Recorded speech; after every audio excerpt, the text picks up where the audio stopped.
have been so, so good. With every breath that I am able, oh, I will sing of the goodness of God. Of your voice, you have led me through the fire in darkest night. You are close like no other.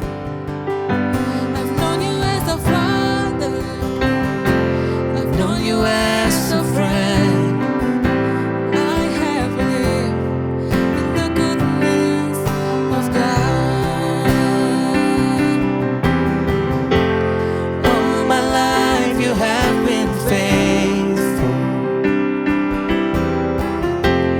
All my life you have been so, so good. With every breath that I am able, I will sing of the goodness of God. Sing it all my life. All my life you have been faithful.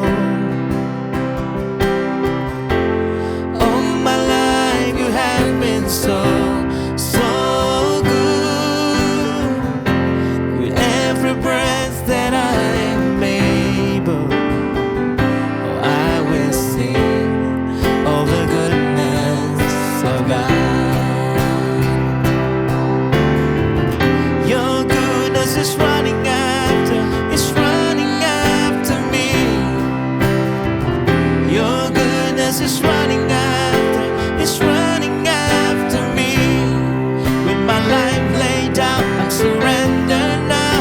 I give you everything. Your goodness is running after, it's running after me. Your goodness is running after, it's running after me.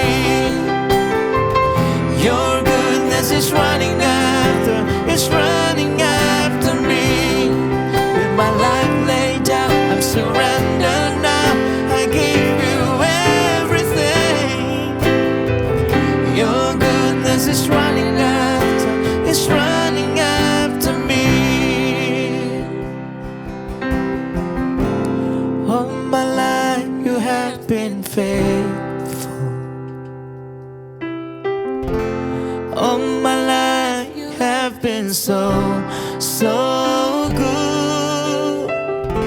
With every breath that I am able, I will sing of the goodness of God.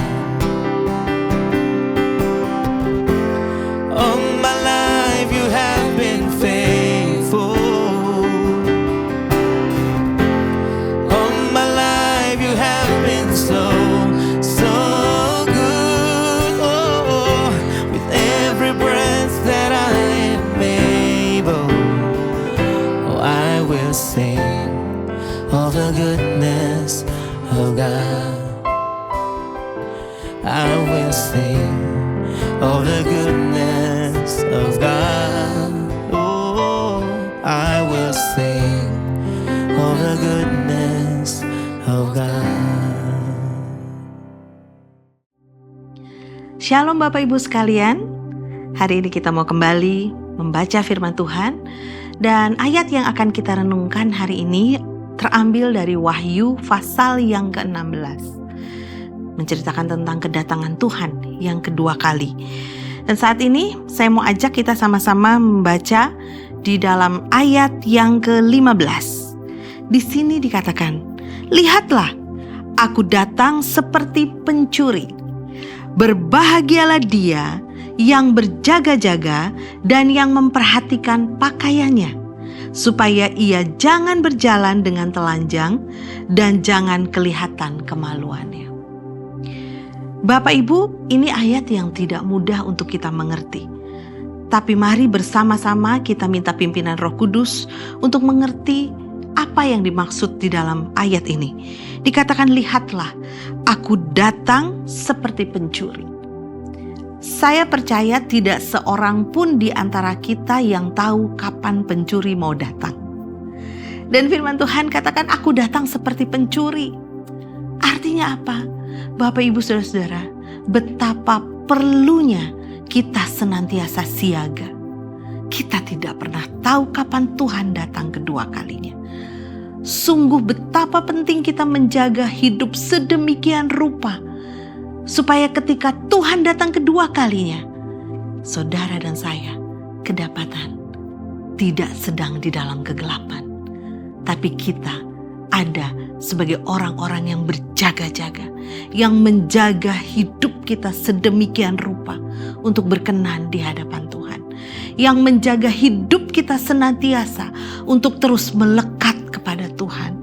Di sini dikatakan yang berbahagia adalah mereka yang berjaga-jaga.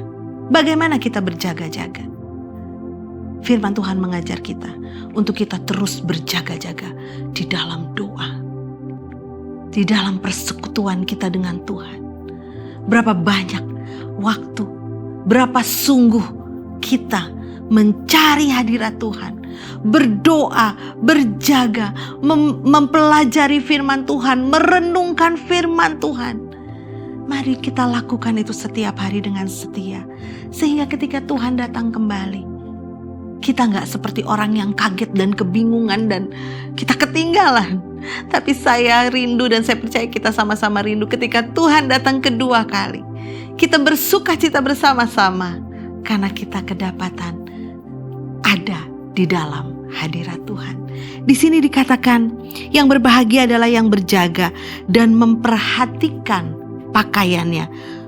Bapak, Ibu, Saudara sekalian, mereka yang berjaga-jaga memperhatikan pakaiannya, sigap siap. Seperti kalau kita lihat militer kalau sedang berlatih, mereka bisa istirahat, mereka bisa tidur, mereka bisa santai, tapi mereka tetap dalam kondisi siaga ketika ada sirene berbunyi, ketika ada lonceng berbunyi, ada tanda bahaya, ada sesuatu yang harus diperhatikan. Dengan sigap mereka langsung berdiri, langsung berkumpul, langsung melakukan peranan mereka masing-masing. Demikian juga dengan kita. Mari kita pastikan bahwa kita mengenakan selengkap senjata Allah. Pakaian kita ada iman, kita punya kerelaan hati untuk memberitakan Injil. Ada kebenaran yang hidup di dalam kita. Dan selengkap senjata Allah itu kita gunakan menanti kedatangan Tuhan. Sehingga ketika Tuhan datang kedua kalinya, kita siap. Kita siap dan kita mau pulang bersama-sama dengan Tuhan di dalam kerajaannya. Bapak, Ibu, Saudara sekalian, mari hari ini kita belajar betapa pentingnya kita siaga, betapa pentingnya kita melekat sama Tuhan, betapa pentingnya kita memperhatikan bahwa kelengkapan senjata Allah itu ada dan kita miliki dan kita praktekkan tiap hari. Hidup sesuai dengan kebenaran firman Tuhan, hidup di dalam kekudusannya, hidup sebagaimana Tuhan kehendaki, dan kita siap sebagai mempelai yang menyambut kedatangan Tuhan. Terpujilah nama Tuhan. Mari saat ini kita berdoa bersama. Kami bersyukur Tuhan sebab Engkau baik. Betapa Engkau tahu Tuhan, kami merindukan kedatangan-Mu. Kami rindu bersekutu dengan Engkau Tuhan. Dan hari ini kami diajar, kalau sungguh-sungguh kami merindukan kedatangan Tuhan, kami harus berjaga-jaga. Kami harus bersiap. Kami harus senantiasa siaga. Biar Tuhan, kami boleh memperhatikan kehidupan kami sedemikian rupa. Sehingga ketika Tuhan datang kedua kalinya, kami kedapatan sebagai mempelai yang mempersiapkan diri dengan baik dan menyambut kedatangan Tuhan dengan sukacita, dengan syukur. Kami mau menjaga hidup kami kudus di hadapan-Mu. Kami mau menjaga hidup kami benar di hadapan-Mu. Kami mau mengenakan senjata Allah di dalam hidup ini Tuhan, sehingga semuanya itu boleh memuliakan nama Tuhan. Terima kasih Bapa, terima kasih. Terima kasih Tuhan, berjalanlah bersama dengan kami. Dan biar terus Engkau menyempurnakan hidup kami hari demi hari. Dan kami mau memuliakan Tuhan sepanjang umur hidup kami. Hanya di dalam nama Tuhan Yesus Kristus kami berdoa dan mengucap syukur. Haleluya. Terpujilah nama Tuhan. God bless you. Wahyu 16. Ketujuh malapetaka.